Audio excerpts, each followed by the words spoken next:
संगमु सिंहासनु सुखी सोहा, छत्रु अक्षय बटु मुनि मनु मोहा। गंगा, यमुना और सरस्वती का संगम ही उसका अत्यंत सुशोभित सिंहासन है। अक्षयवट छत्र है जो मुनियों के भी मन को मोहित कर लेता है। प्रयाग में अक्षयवट की महिमा बहुत प्राचीन होने के साथ साथ सर्वविदित है। यह यमुना के किनारे किले की चहारदीवारी के अंदर स्थित है। अग्निपुराण में कहा गया है कि वटवृक्ष के निकट मरने वाला सीधे विष्णु लोक जाता है। संपूर्ण संसार के प्रलय हो जाने पर या भस्म हो जाने पर भी वटवृक्ष नहीं नष्ट होता। अक्षयवट से किले की चहारदीवारी 15 फीट दूरी पर है।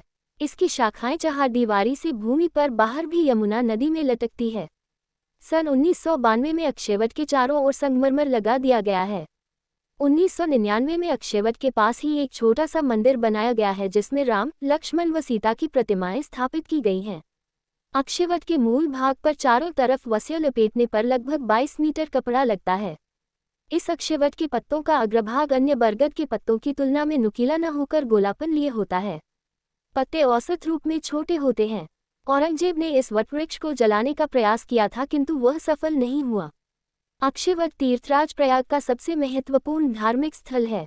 पुराण कथाओं के अनुसार यह सृष्टि और प्रलय का साक्ष्य है। नाम से ही जाहिर है कि इसका कभी नाश नहीं होता। प्रलय काल में जब सारी धरती जल में डूब जाती है तब भी अक्षयवट हरा भरा रहता है। बाल मुकुंद का रूप धारण करके भगवान विष्णु इस बरगद के पत्ते पर शयन करते हैं। पौराणिक मान्यताओं के अनुसार ये पवित्र वृक्ष सृष्टि का परिचायक है। करारविंदेन पदारविंद मुखारविंद विनिवशयन्तम वटस्य पत्रस्य पुटे शयान बालम मुकुंदम मनसा स्मरामि।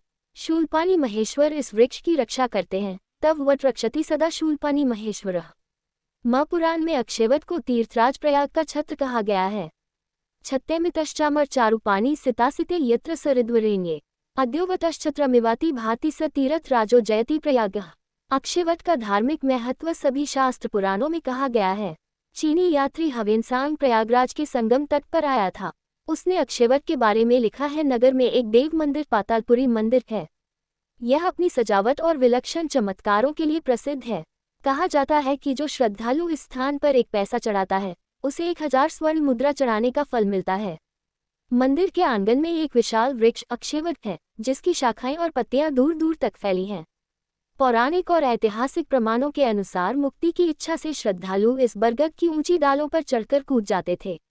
मुगल शासकों ने ये प्रथा खत्म कर दी। उन्होंने अक्षयवट को भी आम तीर्थयात्रियों के लिए प्रतिबंधित कर दिया। इस वृक्ष को कालांतर में नुकसान पहुंचाने का विवरण भी मिलता है।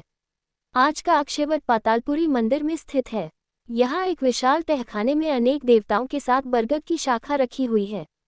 इसे तीर्थयात्री अक्षयवट के रूप में पूजते हैं। अक्षयवट का पहला उल्लेख वाल्मीकि रामायण में मिलता है। भारद्वाज ऋषि ने भगवान राम से कहा था, नरश्रेष्ठ तुम दोनों भाई गंगा और यमुना के संगम पर जाना, वहां से पार उतरने के लिए उपयोगी घाट में अच्छी तरह देखभाल कर यमुना के पार उतर जाना। आगे बढ़ने पर तुम्हें बहुत बड़ा वट वृक्ष मिलेगा। उसके पत्ते हरे रंग के हैं।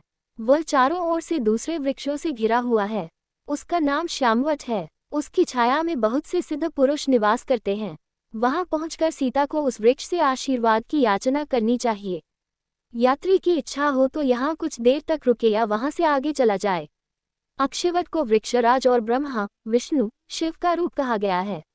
नमस्ते वृक्ष राजाय ब्रह्म विष्णु शिवात्मक सप्त पाताल संस्थाम विचित्र फलदायिने नमो भेषज रूपाय मायायाः पत्ये नमः माधवस्य जलक्रीड़ा लोल पल्लवकारिणे प्रपंच बीज भूताय विचित्र फलदाय च नमस्तुभ्यं नमस्तुभ्यं नमस्तुभ्यं नमो नमः।